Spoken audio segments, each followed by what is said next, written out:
ಶ್ರೀ ಬಸವ ಟಿವಿಯ ಸಮಸ್ತ ವೀಕ್ಷಕರಿಗೆ ಶರಣು ಶರಣಾರ್ಥಿ. ಯೋಗ ಜೀವನದ ಈ ಕಾರ್ಯಕ್ರಮಕ್ಕೆ ತಮ್ಮೆಲ್ಲರಿಗೂ ಹೃತ್ಪೂರ್ವಕ ಸ್ವಾಗತ.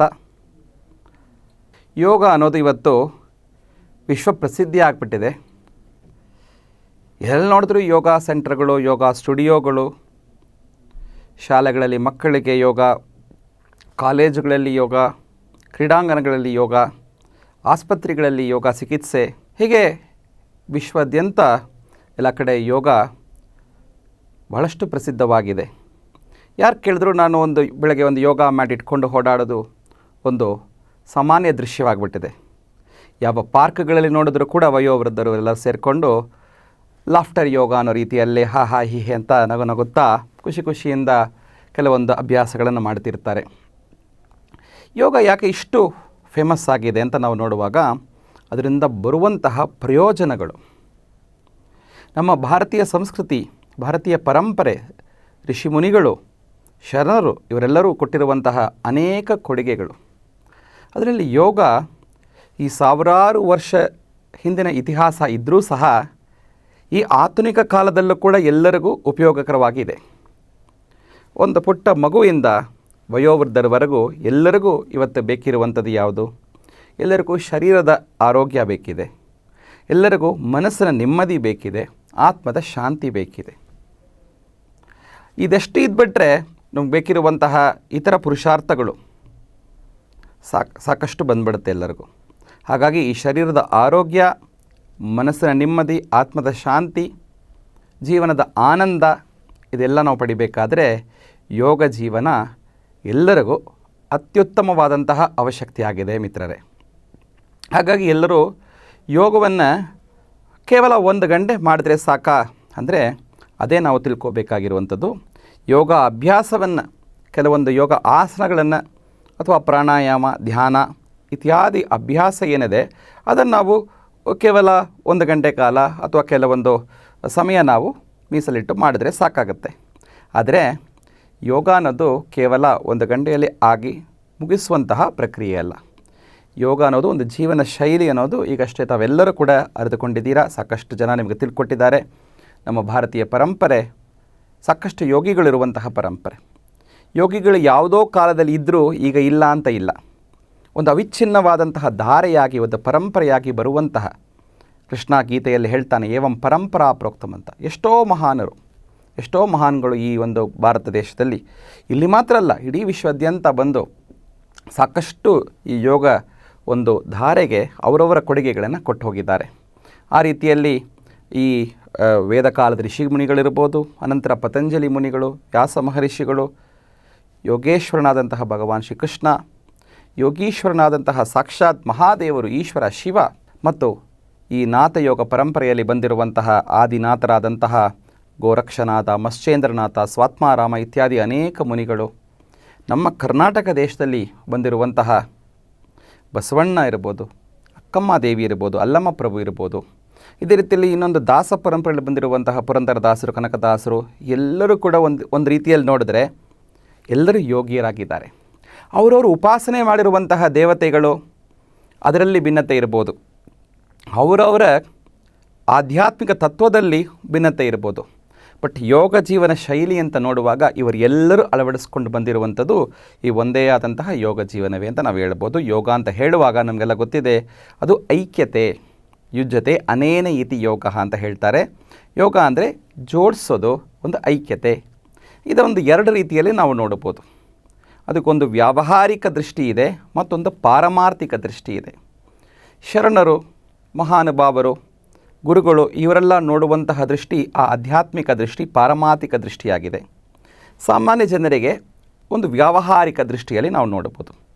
ಮೊದಲು ಪಾರಮಾರ್ಥಿಕ ದೃಷ್ಟಿ ಏನು ಅಂತ ನೋಡುವಾಗ ನಮ್ಮ ಪ್ರತಿಯೊಬ್ಬರ ನಿಜಸ್ವರೂಪವಾದಂಥದ್ದು ಈ ಶರೀರವಲ್ಲ, ಮನಸ್ಸು ಅಲ್ಲ, ನಮ್ಮ ನಿಜಸ್ವರೂಪವಾಗಿರುವಂಥದ್ದು ನಮ್ಮ ಆತ್ಮಸ್ವರೂಪ. ಹೇಗೆ ಒಂದು ವಿಶಾಲವಾದಂತಹ ಸಮುದ್ರದ ಅಲೆ ಹೊರಗೆ ಬರುತ್ತೆ ಮತ್ತು ಸಮುದ್ರದಲ್ಲಿ ಸೇರುತ್ತೆ, ಆ ರೀತಿಯಲ್ಲಿ ಪರಮಾತ್ಮನಾದಂತಹ ಆ ಶಿವಪರಮಾತ್ಮ, ಆ ಪರಮಾತ್ಮನಿಂದ ಜೀವಾತ್ಮ ಹೊರಗೆ ಬರುತ್ತೆ ಹಾಗೂ ಪರಮಾತ್ಮನಲ್ಲಿ ಸೇರಬೇಕು ಅಂತ ಹೇಳ್ತಾರೆ. ಆ ಪರಮಾತ್ಮನ ಒಂದು ಅಂಶವಾಗಿ ಹೊರಗೆ ಬರುವಂತಹ ಈ ಒಂದು ಅಲೆ ಅದೇ ಜೀವಾತ್ಮ. ಈ ಅಲೆ ಜೀವಾತ್ಮ ಪರಮಾತ್ಮನಲ್ಲಿ ಸೇರುವಂಥದ್ದು ಯೋಗದ ಒಂದು ಪಾರಮಾರ್ಥಿಕ ದೃಷ್ಟಿ. ಇದು ಜೀವನದ ಅಂತಿಮ ಒಂದು ಗುರಿಯಾಗಿ ಎಲ್ಲರಿಗೂ ಕೂಡ ಈ ಪಾರಮಾರ್ಥಿಕ ದರ್ಶನವೇ ಆಗಿದೆ. ನಾವು ಚತುರ್ವಿಧ ಪುರುಷಾರ್ಥ ಅಂತ ಹೇಳುವಾಗ ಅದರಲ್ಲಿ ಮೋಕ್ಷ ಏನಂದರೆ ಈ ಸಾಂಸಾರಿಕ ಬಂಧನೆಗಳಿಂದ ಹೊರಪಡಿಸಿ ಪ್ರತಿಯೊಂದು ಜೀವವನ್ನು ಆ ಪರಮಾತ್ಮನಲ್ಲಿ ಸೇರಿಸುವಂಥದ್ದೇ ಮೋಕ್ಷದ ಗುರಿ. ನಮ್ಮ ಭಾರತೀಯ ಸಂಸ್ಕೃತಿಯಲ್ಲಿ ಎಲ್ಲ ತತ್ವ ಸಿದ್ಧಾಂತಗಳಲ್ಲೂ ಎಲ್ಲ ಮಹನೀಯರು ಕೊಟ್ಟಿರುವಂತಹ ಅತ್ಯುನ್ನತವಾದಂತಹ ಗುರಿ ಏನಪ್ಪ ಅಂದರೆ ಆ ಮೋಕ್ಷವೇ ಆಗುತ್ತೆ. ಆ ಮೋಕ್ಷಕ್ಕೆ ಅತ್ಯುತ್ತಮವಾದಂತಹ ಮಾರ್ಗವೇ ಯೋಗವೂ ಆಗಿದೆ. ಇದು ಪಾರಮಾರ್ಥಿಕ ದೃಷ್ಟಿ ಅಂತ ನಾನು ಹೇಳಿದೆ, ಯಾಕಂದರೆ ಇದು ಸಾಮಾನ್ಯ ಜನಗಳಿಗೆ ತಕ್ಷಣ ಎಲ್ಲರಿಗೂ ಮೋಕ್ಷದ ಪ್ರಾಪ್ತಿ ಅವಶ್ಯಕತೆ ಆದರೂ ಕೂಡ ಎಲ್ಲರೂ ತಕ್ಷಣ ಅಲ್ಲಿಗೆ ಹೋಗುವಂಥ ಸಾಧ್ಯತೆ ಇಲ್ಲವೇ? ಎಲ್ಲರೂ ಸಾಮಾನ್ಯ ಪ್ರಾಪಂಚಿಕ ಜೀವನದಲ್ಲಿ ಇರುವಂಥ ಜನಗಳು, ಇದೇ ಹೆಚ್ಚಿನ ಜನಗಳು ಈ ರೀತಿಯಲ್ಲಿ ಇರುವಂಥವರು. ಅವರಿಗೆ ಯೋಗದ ಉಪಯೋಗ ಯಾವ ರೀತಿಯಲ್ಲಿ ಅಂದರೆ ನಾನು ಹೇಳಿದೆಲ್ಲ, ಒಂದು ವ್ಯಾವಹಾರಿಕ ದೃಷ್ಟಿಕೋನದಲ್ಲಿ ಅಲ್ಲೂ ಒಂದು ಐಕ್ಯತೆ ಬೇಕಾಗಿದೆ. ಈ ಐಕ್ಯತೆ ಯಾವುದು ಅಂತ ನೋಡುವಾಗ ನಾನು ಒಂದು ಸಣ್ಣ ಉದಾಹರಣೆ ಹೇಳ್ತೀನಿ. ಈ ಒಂದು ಜೀವನವೇ ಒಂದು ಪ್ರಯಾಣ ಅಂತ ನಾವು ಅಂದ್ಕೊಂಡ್ರೆ, ಈ ಜೀವನದ ಯಾತ್ರೆ ಒಂದು ಪ್ರಯಾಣಕ್ಕೆ ನಮಗೊಂದು ವಾಹನ ಬೇಕಾಗಿದೆ. ಅದೇ ನಮಗಿರುವಂತಹ ಈ ಶರೀರ, ಮಾನವ ಶರೀರ ಏನಿದೆ ಇದು ಒಂದು ವಾಹನ ಅಂತ ನೋಡ್ಬೋದು. ವಾಹನ ಅಷ್ಟೇ ಇದ್ದರೆ ಸಾಕಾ ಮಿತ್ರರೇ? ಅದರಲ್ಲಿ ಪೆಟ್ರೋಲ್ ಬೇಕಲ್ಲವೇ? ಆ ಪೆಟ್ರೋಲ್ ಏನಿದೆ ಅದೇ ನಮ್ಮ ಪ್ರಾಣಶಕ್ತಿಯಾಗಿದೆ. ನಾವು ಊಟ ಮಾಡೋದು, ಶ್ವಾಸ ತಗೊಳ್ಳೋದು, ನೀರು ಕುಡಿಯೋದು ಎಲ್ಲವೂ ಎನರ್ಜಿಯಾಗಿ ಕನ್ವರ್ಟ್ ಆಗುತ್ತೆ. ಆ ಒಳಗಿರುವಂತಹ ಸೂಕ್ಷ್ಮದಲ್ಲಿರುವಂತಹ ಅತ್ಯುತ್ತಮವಾದಂತಹ ಆ ಶಕ್ತಿಗೆ ಪ್ರಾಣಶಕ್ತಿ ಅಂತ ಯೋಗಶಾಸ್ತ್ರದಲ್ಲಿ ಹೇಳ್ತಾರೆ. ಹಾಗಾಗಿ ಈ ಪ್ರಯಾಣ ಮಾಡುವಂತಹ ವಾಹನವಾಗಿ ನಮ್ಮ ಮಾನವ ಶರೀರ, ಆ ಶರೀರಕ್ಕೆ ಶಕ್ತಿ ತುಂಬಿಸುವಂತಹ ಒಂದು ಫ್ಯೂಯಲ್ ಆಗಿ, ಪೆಟ್ರೋಲ್ ಆಗಿ ಇರುವಂಥದ್ದು ಪ್ರಾಣ. ಹಾಗೂ ಈ ಗಾಡಿಗೆ, ವಾಹನಕ್ಕೆ ಒಂದು ಇಂಜಿನ್ ಆಗಿರುವಂಥದ್ದು ನಮ್ಮ ಮನಸ್ಸು ಅಂತ ಹೇಳ್ಬೋದು. ಮನಸ್ಸಂದರೆ ಇನ್ನೇನೂ ಅಲ್ಲ, ನಾವು ಪ್ರತಿ ಕ್ಷಣವೂ ಏನೋ ಒಂದು ಆಲೋಚನೆ, ಯೋಚನೆ ಮಾಡ್ತಾ ಇರ್ತೀವಿ. ನಮ್ಮ ಭಾವನೆಗಳು ಬರ್ತಾ ಇರುತ್ತೆ, ಸಕಾರಾತ್ಮಕವಾದಂಥದ್ದು, ನಕಾರಾತ್ಮಕವಾದಂಥದ್ದು. ಈ ಎಲ್ಲ ನಮ್ಮ ಆಲೋಚನೆಗಳು, ಭಾವನೆಗಳು ಇದು ಎಲ್ಲದ ಒಂದು ಒಟ್ಟಾಗಿರುವಂತಹ ಒಂದು ಸ್ವರೂಪವೇ ಮನಸ್ಸು ಅಂತ ಹೇಳ್ತಾರೆ. ಮನಸ್ಸಿಗೆ ಇನ್ನೂ ವಿವಿಧವಾದಂತಹ ಹಂತಗಳಿದೆ. ಅದಕ್ಕೆ ಬುದ್ಧಿ ಅಂತ ಹೇಳ್ತಾರೆ, ಅಹಂಕಾರ ಅಂತಾರೆ, ಚಿತ್ತ ಅಂತಾರೆ. ಇನ್ನು ಯೋಗಶಾಸ್ತ್ರದ ಹಲವಾರು ಪರಿಣಾಮಗಳನ್ನು ಹೇಳ್ತಾರೆ. ಸಾಮಾನ್ಯವಾಗಿ ನಾವು ಮನಸ್ಸು ಅಂದರೆ ನಮ್ಮ ಆಲೋಚನೆಗಳು, ನಮ್ಮ ಥಾಟ್ಸ್ ಏನು ಬರ್ತಿರುತ್ತೆ ಅದು ಮನಸ್ಸು ಅಂತ ತಗೊಂಡ್ರೆ, ನಾನು ಏನೇ ಕೆಲಸ ಮಾಡಬೇಕಾದ್ರೆ ಒಂದು ಥಾಟ್ ಬಂದರೆ ತಾನು ನಾವು ಮಾಡೋಕ್ಕಾಗತ್ತೆ. ಒಂದು ಯೋಚನೆ ಬರುತ್ತೆ, ಇದನ್ನು ಮಾತಾಡಬೇಕು, ಇವರು ಹೇಳೋದನ್ನು ನಾವು ಕೇಳಿಸ್ಕೋಬೇಕು, ಇದು ಮಾಡಬೇಕು, ಅದು ಮಾಡಬಾರ್ದು ಅಂತ ನಮಗೆಲ್ಲ ಒಂದು ಆಲೋಚನೆ ಬರೋದ್ರಿಂದನೇ ಮಾಡ್ತಿರ್ತೀವಿ. ಆ ಥರ ಬರುವಂತಹ ಪ್ರತಿಯೊಂದು ಥಾಟ್ಸ್ ಏನು ಬರ್ತಾ ಇರುತ್ತೆ, ಒಂದು ಚಿಂತನೆ, ಆಲೋಚನೆ ಏನು ಬರ್ತಾ ಇರುತ್ತೆ, ಅದನ್ನು ಮನಸ್ಸು ಅಂದರೆ ಅದೇ ಡ್ರೈವ್ ಮಾಡುವಂಥದ್ದು ಇಂಜಿನ್ ಅಂತ ನಾವು ಹೇಳೋದು. ಇಂಜಿನ್ ಅಷ್ಟೇ ಇದ್ದರೆ ಸಾಕಾಗತ್ತಾ ಕಾರಲ್ಲಿ? ಅದನ್ನು ಓಡಿಸುವಂತಹ ಡ್ರೈವರ್ ಬೇಕಲ್ಲವೇ? ಒಂದು ಸಾರಥಿ ಬೇಕಲ್ಲವೇ? ಯಾವ ರೋಡ್ ತೊಗೋಬೇಕು, ಯಾವ ರೋಡ್ ತೊಗೋಬಾರ್ದು, ಯಾವ ಮಾರ್ಗದಲ್ಲಿ ಹೋಗಬೇಕು, ಯಾವುದನ್ನು ಮಾಡಬೇಕು, ಮಾಡಬಾರ್ದು ಅಂತ ಹೇಳುವಂತಹ ಬುದ್ಧಿಶಕ್ತಿ ಏನಿದೆ, ಆ ವಿವೇಕ ಶಕ್ತಿ ಏನಿದೆ, ಆ ಬುದ್ಧಿಶಕ್ತಿಯನ್ನೇ ಇಲ್ಲಿ ಸಾರಥಿ ಅಂತ ಹೇಳ್ತಾರೆ. ಆ ಸಾರಥಿ ಸರಿಯಾದ ಸಾರಥಿ ಇದ್ಬಿಟ್ರೆ ಈ ಪ್ರಯಾಣ ಶುಭವಾಗುತ್ತೆ. ಒಳಗೆ ಕೂತಿರುವಂತಹ ಪ್ರಯಾಣಿಕ, ಅವನನ್ನೇ ನಾವು ಆತ್ಮ ಅಂತ ಹೇಳೋದು. ಅವನು ಸಾಕ್ಷಿ ಮಾತ್ರವಾಗಿ ಖುಷಿಯಾಗಿ ಯಾತ್ರೆಯನ್ನು ಆನಂದವಾಗಿ ಮಾಡಬಹುದು. ಆ ಆನಂದಮಯ ಕೋಶ ಅಂತ ಹೇಳುವಂತಹ ಆತ್ಮಸ್ವರೂಪವೇ ನಿಜಸ್ವರೂಪ ಅಂತ ಹೇಳ್ತಾರೆ ಶಾಸ್ತ್ರದಲ್ಲಿ. ಈ ರೀತಿಯಲ್ಲಿ ನೋಡುವಾಗ ಈ 5 ವಿಷಯಗಳು ನಾನು ಏನು ಹೇಳಿದೆ, ನಮ್ಮ ಶರೀರ, ಪ್ರಾಣ, ಮನಸ್ಸು, ಬುದ್ಧಿ ಮತ್ತು ಆತ್ಮ, ಇದು ಎಲ್ಲದ ಮಧ್ಯದಲ್ಲಿ ಒಂದು ಐಕ್ಯತೆ ಬಂದರೆ ಮಾತ್ರ ಜೀವನ ಸಾರ್ಥಕವಾಗುತ್ತೆ. ಜೀವನದಲ್ಲಿ ನಾವು ಯಾವುದೇ ಕೆಲಸವನ್ನು ಯಶಸ್ವಿಯಾಗಿ ಮಾಡಬೇಕು ಅಂದರೆ ಈ 5 ಒಟ್ಟಾಗಿ ಬರಬೇಕಲ್ಲವೇ?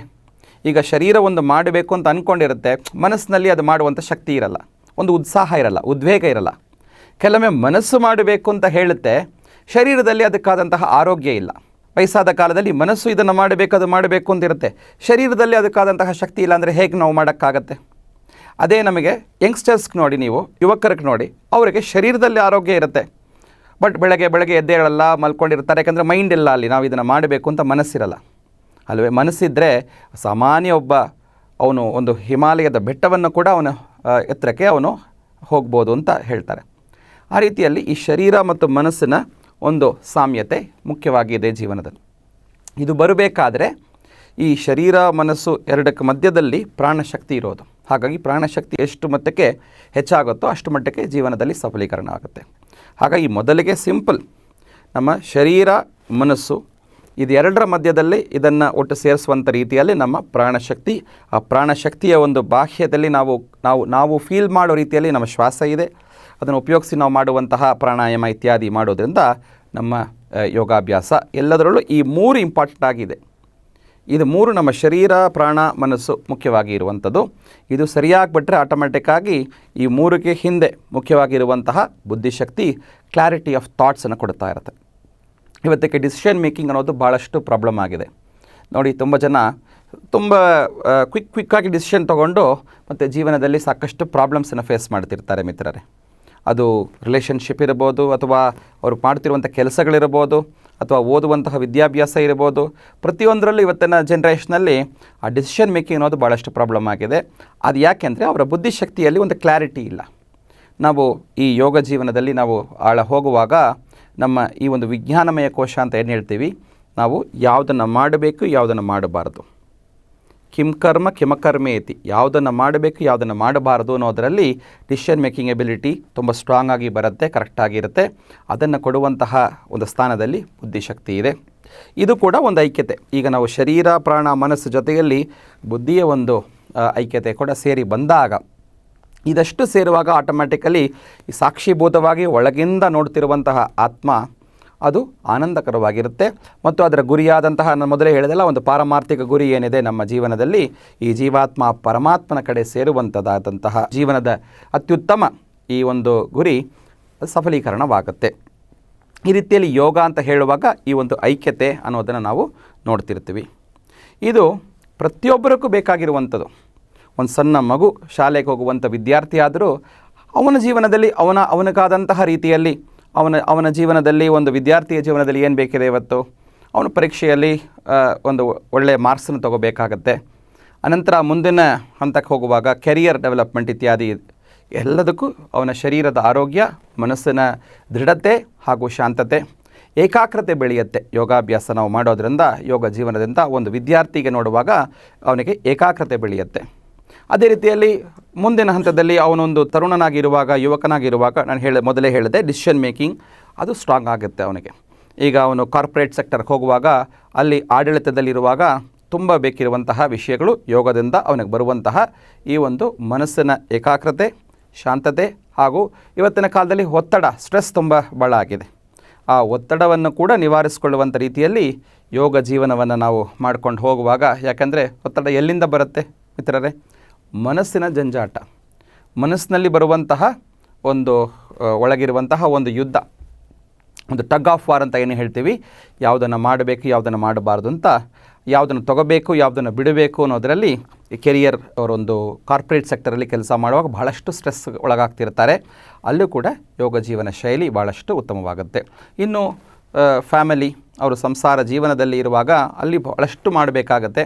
ಅಲ್ಲಿ ಬರುವಂತಹ ತುಂಬ ಚಾಲೆಂಜಸ್, ಪ್ರತಿಯೊಂದು ಚಾಲೆಂಜಸ್ಸನ್ನು ಫೇಸ್ ಮಾಡೋ ರೀತಿಯಲ್ಲಿ ಯೋಗ ಅವರಿಗೆ ಶಕ್ತಿ ಕೊಡ್ತಾ ಬರ್ತಿರುತ್ತೆ ಅಂತ ಹೇಳುವಾಗ, ಇನ್ನೂ ಅವರ ಆರೋಗ್ಯತೆ, ಈ ಮಧ್ಯದ ಒಂದು ವಯಸ್ಸಿಗೆ ಹೋಗುವಾಗ ಒಂದು 40-50 ಇವತ್ತೆಲ್ಲ, ಆಗಿನ ಕಾಲದಲ್ಲಿ ವಯೋವೃದ್ಧರ ಆದಮೇಲೆ ಅವರಿಗೆ ಕಾಯಿಲೆಗಳು, ರೋಗಗಳು ಬರ್ತಾ ಇದ್ದರೆ, ಈಗಿನ ಕಾಲದಲ್ಲಿ ಚಿಕ್ಕ ವಯಸ್ಸಿನಲ್ಲಿ ಅವರಿಗೆ ನಾವು ಕೇಳದೇ ಇರುವಂತಹ ಕಾಯಿಲೆಗಳು, ರೋಗಗಳು ಬಗ್ಗೆ ಹೇಳ್ತಾ ಇರ್ತಾರೆ. ಅದನ್ನೆಲ್ಲ ಸಮಾಳಿಸಬೇಕಾದ್ರೆ, ಅದೆಲ್ಲ ನಿವಾರಿಸಬೇಕಾದ್ರೆ ಅದಕ್ಕೂ ಯೋಗ ಜೀವನದ ಒಂದು ಶೈಲಿಯಿಂದ ಮುಖಾಂತರ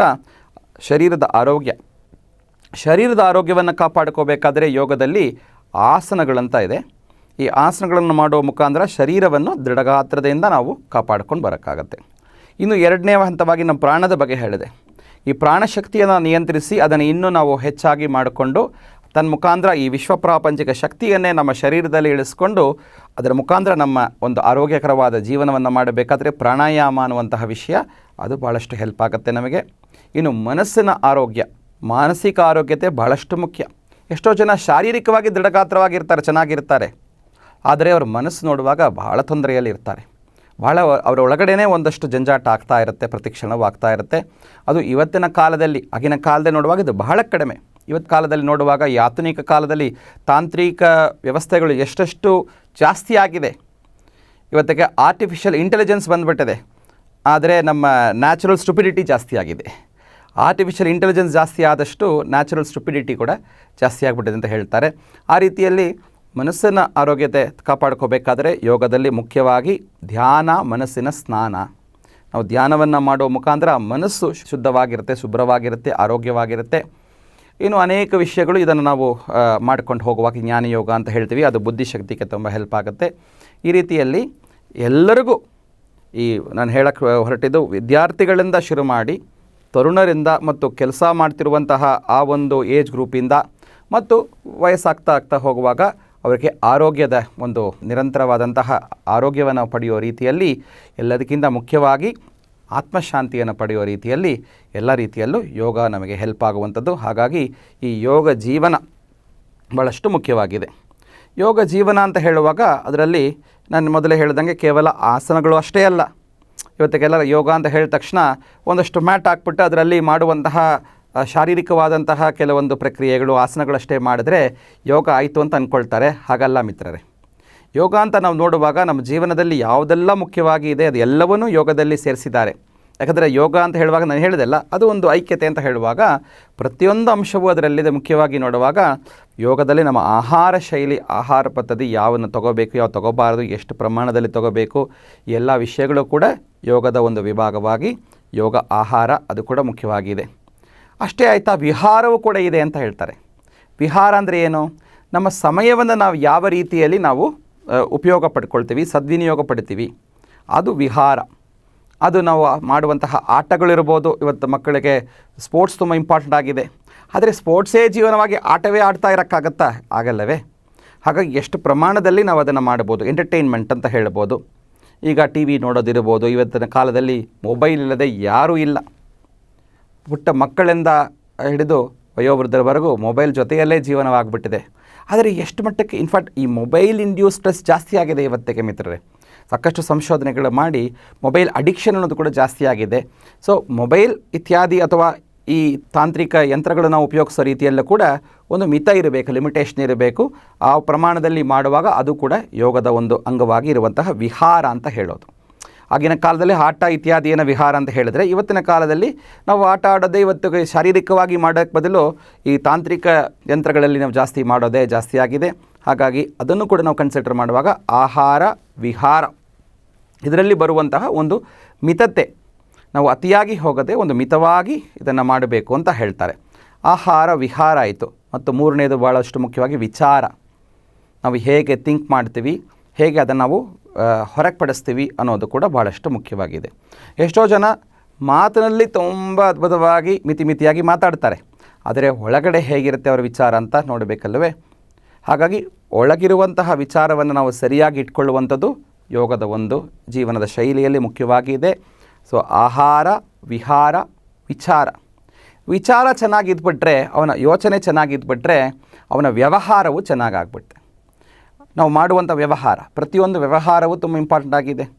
ನಾವು ಅದೇ ಮೊದಲೇ ಹೇಳಿದಲ್ಲ, ಯಾವುದನ್ನು ಮಾಡಬೇಕು, ಯಾವುದನ್ನು ಮಾಡಬಾರ್ದು, ಹೇಗೆ ಮಾಡಬೇಕು, ಹೇಗೆ ಮಾಡಬಾರ್ದು, ಯಾವ ಸಮಯದಲ್ಲಿ ಮಾಡಬೇಕು, ಯಾವ ಸಮಯದಲ್ಲಿ ಮಾಡಬಾರ್ದು, ಎಷ್ಟು ಪ್ರಮಾಣದಲ್ಲಿ ಮಾಡಬೇಕು, ಎಷ್ಟಲ್ಲಿ ಮಾಡಬಾರ್ದು, ಇದು ಎಲ್ಲವೂ ಕೂಡ ನಾವು ಮಾಡುವಂತಹ ನಮ್ಮ ವ್ಯವಹಾರವಾಗುತ್ತೆ.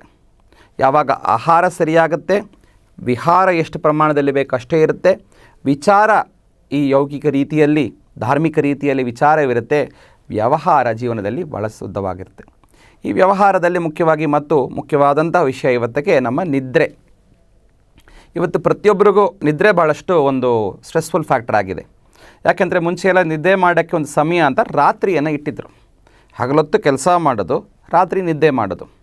ಈ ಆಧುನಿಕ ಕಾಲದ ಏನಾಗ್ತಿದೆ, ಭಾಳಷ್ಟು ಜನ ರಾತ್ರಿ ನಿದ್ದೆ ಕೆಡಿಸ್ಕೊಂಡು ಕೆಲಸ ಮಾಡುವಂಥವರಾಗಿದ್ದಾರೆ. ಹಾಗಾಗಿ ಭಾಳಷ್ಟು ಸಮಯ ನಮ್ಮ ಬಯೋರಿದಮ್ ಅಂತ ಏನು ಹೇಳ್ತೀವಿ ಅದರಲ್ಲಿ ಒಂದು ತೊಂದರೆ, ಒಂದು ಉಪದ್ರವ ಆಗ್ತಾಯಿದೆ. ರಾತ್ರಿ ಮಲಗೋ ಸಮಯದಲ್ಲಿ ಎಚ್ಚರಾಗಿದ್ದು ಕೆಲಸಗಳನ್ನು ಮಾಡೋದು.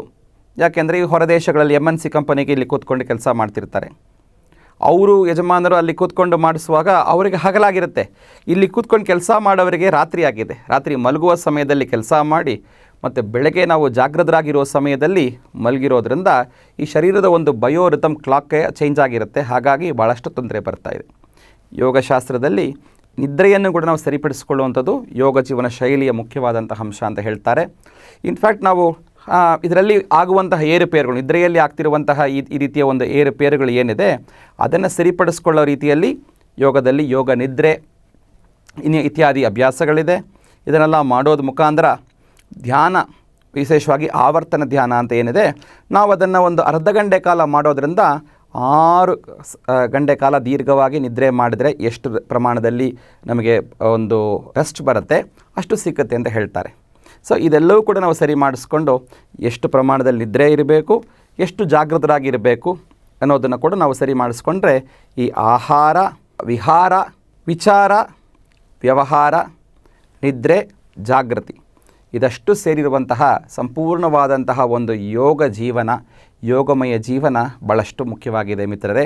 ನಾವು ಯೋಗ ತತ್ವವನ್ನು ಸರಿಯಾಗಿ ತಿಳ್ಕೊಂಡು ಜೊತೆಯಲ್ಲಿ ಯೋಗಾಭ್ಯಾಸವನ್ನು ಮಾಡುವಾಗ ಈ ಯೋಗ ಜೀವನವನ್ನು ನಾವು ಒಂದು ಆನಂದಕರವಾಗಿ, ಆರೋಗ್ಯಕರವಾಗಿ ನಾವು ಬದುಕುವಂತಹ ಒಂದು ಸಾರ್ಥತೆ ನಮಗೆ ಇರುತ್ತೆ. ಪ್ರತಿಯೊಬ್ಬರ ಜೀವನ ಇವತ್ತು ನಾವು ಇದು ಒಂದು ವೈಯಕ್ತಿಕ ಜೀವನ ಸರಿ ಮಾಡಿಸ್ಕೊಳ್ಳೋದು ಮುಖಾಂತರ ಈ ಸಾಮಾಜಿಕ ಜೀವನ, ನಾವು ಸಮಾಜ ಅಂತ ನೋಡುವಾಗ ಪ್ರತಿಯೊಬ್ಬ ಜೀವಿ ಕೂಡ ಸಮಾಜದಲ್ಲಿ ಭಾಳಷ್ಟು ಮುಖ್ಯವಾಗಿರ್ತಾರೆ ಮಿತ್ರರೇ. ಹಾಗಾಗಿ ನಾವು ವೈಯಕ್ತಿಕ ಆರೋಗ್ಯವನ್ನು ಆನಂದಕರವಾಗಿ ಇಟ್ಕೊಳ್ಳೋದು ಮುಖಾಂತರ ಸಾಮಾಜಿಕ ಆರೋಗ್ಯ ಭಾಳ ಚೆನ್ನಾಗಾಗುತ್ತೆ. ಸಾಮಾಜಿಕ ಆರೋಗ್ಯ ಚೆನ್ನಾಗಿ ಆಗುವ ಮುಖಾಂತರ ನಮ್ಮ ರಾಷ್ಟ್ರದ ಆರೋಗ್ಯ, ರಾಷ್ಟ್ರದ ಒಂದು ದೃಢಗಾತ್ರತೆ, ರಾಷ್ಟ್ರದ ಒಂದು ಭದ್ರತೆ ಸರಿಯಾಗುತ್ತೆ. ಪ್ರತಿಯೊಂದು ರಾಷ್ಟ್ರವು ಇದೇ ರೀತಿಯಲ್ಲಿ ಒಂದು ಆನಂದವಾಗಿ ಶಾಂತಿಯುತವಾಗಿ ಆದಮೇಲೆ ಇಡೀ ವಿಶ್ವದ ಕಲ್ಯಾಣ ಆಗುತ್ತೆ. ಹಾಗಾಗಿ ಯೋಗ ಒಂದು ವ್ಯಕ್ತಿಯಿಂದ ಒಂದು ಸಮಷ್ಟಿವರೆಗೂ ಒಂದು ವ್ಯಕ್ತಿ ಚೆನ್ನಾಗಿ ಆನಂದವಾಗಿ, ಆರೋಗ್ಯವಾಗಿ, ಅದ್ಭುತವಾಗಿ ಪರಿವರ್ತನೆ ಆಗುವ ಮುಖಾಂತರ ಅವನ ಸಮಾಜ ಹಾಗೂ ಅವನ ರಾಷ್ಟ್ರ ಹಾಗೂ ಇಡೀ ವಿಶ್ವ ಕಲ್ಯಾಣಕ್ಕೆ ಅದು ಒಂದು ದಾರಿಯಾಗುತ್ತೆ ಅಂತ ಹೇಳ್ತಾ, ಈ ಯೋಗ ಜೀವನದ ಅದ್ಭುತವಾದಂತಹ ಅಮೂಲ್ಯ ವಿಷಯಗಳನ್ನು ನಾವು ಆಳನ್ನು ಹೋಗುವಾಗ ಯಮ ನಿಯಮಗಳು, ಆಸನ, ಪ್ರಾಣಾಯಾಮ, ಪ್ರತ್ಯಾಹಾರ, ಧಾರಣ, ಧ್ಯಾನ, ಸಮಾಧಿ ಎನ್ನುವಂತಹ ರೀತಿಯಲ್ಲಿ ಇರುವಂಥ ಅಷ್ಟಾಂಗ ಯೋಗ ಇರ್ಬೋದು ಮಿತ್ರರೇ. ಹಾಗೂ ನಾವು ನೋಡುವಂತಹ ರಾಜಯೋಗ, ಭಕ್ತಿಯೋಗ, ಕರ್ಮಯೋಗ, ಜ್ಞಾನಯೋಗ, ಇನ್ನು ಶರಣಾಗತಿ ಯೋಗ, ಪ್ರಪತ್ತಿ ಯೋಗ ಅನ್ನುವಂತಹ ಅದ್ಭುತವಾದಂತಹ ಯೋಗ ಮಾರ್ಗಗಳು ಎಲ್ಲ ಕೂಡ, ಇದೆಲ್ಲ ಮಾರ್ಗಗಳು ಹಲವಾಗಿರುವಂಥ ರೀತಿಯಲ್ಲಿ ಕಾಣಿಸುತ್ತೆ ಮಿತ್ರರೇ. ಆದರೆ ಇದೆಲ್ಲದ ಗುರಿ ಏನು? ಎಲ್ಲದು ಆತ್ಮದ ಒಂದು ಶಾಂತಿ, ಆನಂದ. ಪ್ರತಿಯೊಬ್ಬರಿಗೂ ಬೇಕಿರುವಂತಹ ಈ ಆತ್ಮದ ಶಾಂತಿ, ಶರೀರದ ಆರೋಗ್ಯ ಹಾಗೂ ಆತ್ಮದ ಒಂದು ಶಾಂತಿ ಹಾಗೂ ಆನಂದ ಇದೆಲ್ಲವನ್ನು ಕೊಡುವ ರೀತಿಯಲ್ಲಿ ಈ ಒಂದು ಯೋಗ ಜೀವನ ನಮಗೆ ದಾರಿದೀಪವಾಗುತ್ತೆ. ಈ ಯೋಗದ ಒಂದು ವಿಶಾಲತೆಯನ್ನು ತಿಳ್ಕೋಬೇಕು. ಯೋಗ ಅಂತ ಹೇಳುವಾಗ ಅದನ್ನು ಕೇವಲ ಶಾರೀರಿಕವಾಗಿರುವಂತಹ ವ್ಯಾಯಾಮ, ನಾವು ಜಿಮ್ಮಲ್ಲಿ ಹೋಗಿ ಮಾಡುವಂತಹ ಕೆಲವೊಂದು ಎಕ್ಸಸೈಸು ಅಥವಾ ಒಂದು ಪಾರ್ಕಲ್ಲಿ ಹೋಗಿ ಏನೋ ಒಂದು ಗಂಟೆ ಕಾಲ ಮಾಡುವಂತಹ ಒಂದು ಪ್ರಕ್ರಿಯೆ ಅನ್ನೋ ರೀತಿಯಲ್ಲಿ ಅಷ್ಟಿಗೆ ನಾವು ಸೀಮಿತಪಡಿಸದೆ ಯೋಗ ಅನ್ನುವಂತಹ ಇಷ್ಟು ವಿಶಾಲವಾದಂತಹ ಅದರ ತತ್ವ, ಅದರ ಒಂದು ಪರಿಣಾಮ ಇದೆಲ್ಲವೂ ನಾವು ಅರ್ಥ ಮಾಡಿಕೊಂಡು ಮಾಡುವಾಗ ಏನಾಗುತ್ತೆ, ಪ್ರತಿಯೊಬ್ಬರ ಜೀವನ ಕೂಡ ಯೋಗಮಯ ಜೀವನವಾಗುತ್ತೆ. ಯೋಗೀ ಭವ ಅರ್ಜುನ ಅಂತ ಕೃಷ್ಣ ಹೇಳ್ದ, ಅರ್ಜುನನಿಗೆ ಹೇಳುವಾಗ ಯೋಗೀ ಭವ ಅಂತ ಹೇಳ್ದ. ಆ ಯೋಗ ಜೀವನವನ್ನೇ ಬಸವಣ್ಣ ಇರ್ಬೋದು, ಅಲ್ಲಮ್ಮ ಪ್ರಭು ಇರ್ಬೋದು, ಅಕ್ಕಮಹಾದೇವಿ ಇರ್ಬೋದು, ಎಲ್ಲರೂ ಕೂಡ ಹೇಳಿರುವಂತಹ ವಿಧಿವಿಧಾನಗಳು. ಮಾನವ ಹೇಗೆ ಬದುಕಬೇಕು ಅಂದರೆ ಒಬ್ಬ ಯೋಗಿಯಾಗಿರಬೇಕು ಅಂತ. ಯೋಗಿ ಅಂದರೆ ಏನು? ಅವನ ತಲೆ ಮೇಲೆ ಏನಾದರೂ ಕೊಂಬೆ ಬಂದಿರುತ್ತಾ, ಕಿರೀಟ ಬಂದಿರುತ್ತಾ? ಬರೀ ಗಡ್ಡ ಬೆಳೆಸ್ಕೊಂಡ್ಬಿಟ್ರೆ ಯೋಗಿ ಆಗ್ತಾನ? ಅಥವಾ ಇಂತಹ ಬಟ್ಟೆ ವೇಷಭೂಷಣಗಳು ಹಾಕ್ಕೊಂಡ್ಬಿಟ್ರೆ ಯೋಗಿ ಆಗ್ತಾನ? ಇಲ್ಲ. ಯೋಗಿ ಅಂದರೆ ಅವನ ಅಂತರದಲ್ಲಿ, ಅವನ ಆತ್ಮದಲ್ಲಿರುವಂತಹ ಒಂದು ವಿಕಾಸನೆ, ಅವನ ಗುಣಗಳಲ್ಲಿ ಬರುವಂತಹ ಒಂದು ಪರಿವರ್ತನೆ. ಅವನು ಸಾಮಾನ್ಯವಾಗಿ ಇರ್ತಾನೆ ನೋಡೋಕ್ಕೆ, ಆದರೆ ಅವನಲ್ಲಿ ಯಾವಾಗಲೂ ಸಂತುಷ್ಟ ಸತತಂ ಯೋಗಿ, ಅವನಲ್ಲಿ ಯಾವಾಗಲೂ ಒಂದು ಸಂತೋಷತೆ, ಆನಂದಕರವಾಗಿರುವಂತಹ ಒಂದು ಪರಿವರ್ತನೆ ಕಾಣಿಸುತ್ತೆ. ಅವನಿಗೆ ಯಾವುದರ ರಾಗದ್ವೇಷಗಳಲ್ಲಿ ಅವನಿಗೆ ಒಂದು ವಿಭಿನ್ನತೆ ಇರೋದಿಲ್ಲ. ಅವನಿಗೆ ಇದೇ ಬೇಕು ಅದೇ ಬೇಕಿಲ್ಲ ಅನ್ನುವಂತಹ ರೀತಿಯಲ್ಲಿ ಒಂದು ಭಾವನೆ ಇರೋದಿಲ್ಲ. ಸಮತ್ವಂ ಯೋಗ ಉಚ್ಯತೆ ಅಂತ ಹೇಳೋ ರೀತಿಯಲ್ಲಿ ಎಲ್ಲದರಲ್ಲೂ ಜೀವನದಲ್ಲಿ ಒಂದು ಸಮತ್ವತೆ ಬಂದ್ಬಿಡುತ್ತೆ ಜೀವನದಲ್ಲಿ. ನಾವು ಯಾವುದೇ ವಿಷಯ ಸುಖಗಳಲ್ಲಿ ಹೋದಾಗಲೂ ಕೂಡ ಅದರಲ್ಲಿ ಹೇಗೆ ನಾವು ಈ ಮನಸ್ಸನ್ನು ಸಮತ್ವವನ್ನು ಕಾಪಾಡ್ಕೋಬೇಕು, ಸಮತೋಲನೆಯನ್ನು ಕಾಪಾಡ್ಕೋಬೇಕು. ಜೀವನದಲ್ಲಿ ಆ ಒಂದು ಬ್ಯಾಲೆನ್ಸ್ ಅನ್ನೋದು ಮುಖ್ಯ ಅಲ್ಲವೇ? ಈಗ ನಾನು ಹೇಳಿದಲ್ಲ ಇಷ್ಟೊತ್ತೆ, ಆಹಾರ ಇರ್ಬೋದು, ವಿಹಾರ ಇರ್ಬೋದು, ವಿಚಾರ ಇರ್ಬೋದು, ಎಲ್ಲದರಲ್ಲೂ ಬ್ಯಾಲೆನ್ಸ್. ಆ ಬ್ಯಾಲೆನ್ಸ್, ಮಾಡ್ರೇಷನ್ ಅಂತ ಏನು ಹೇಳ್ತಾರೆ ಆಧುನಿಕ ಜೀವನದಲ್ಲಿ ಬಹಳಷ್ಟು ಮುಖ್ಯವಾಗಿದೆ. ಇದನ್ನು ನೋಡಿ, ಎಷ್ಟೋ ಸಾವಿರಾರು ವರ್ಷಗಳ ಹಿಂದೆ ನಮ್ಮ ಯೋಗಿಯರು ಈ ಒಂದು ಯೋಗ ಪರಂಪರೆಯನ್ನು, ಯೋಗ ಜೀವನವನ್ನು ನಮ್ಗೆ ಕೊಡುವಾಗ ಅದರಲ್ಲಿ ಇಷ್ಟು ವಿಷಯಗಳನ್ನು ಕೊಟ್ಟು ಪುನಃ ಮತ್ತೆ ಬಂದಿರುವಂತಹ ಅನೇಕ ಮಹನೀಯರು, ಅನೇಕ ಶರಣರು, ಅನೇಕ ಗುರುವರಿಯರು, ಇವರೆಲ್ಲರೂ ಕೂಡ ಇದನ್ನು ಮತ್ತೆ ನಮಗೆ ಹೇಳಿದ್ದಾರೆ. ಈ ಒಂದು ಯೋಗ ಜೀವನವನ್ನು ನಾವು ಪ್ರತಿಯೊಬ್ಬರು ಮಾಡೋದರಿಂದ ನಮ್ಮಲ್ಲಿ ಅದ್ಭುತವಾದಂತಹ, ಆರೋಗ್ಯವಾದಂತಹ, ಆನಂದವಾದಂತಹ ಪರಿವರ್ತನೆ ಆಗುತ್ತೆ ಅಂತ ಮಿತ್ರರೇ. ಬಸವ ಟಿವಿಯ ಸಮಸ್ತ ವೀಕ್ಷಕರೆಲ್ಲರಿಗೂ ಕೂಡ ಶರಣಾರ್ಥಿ.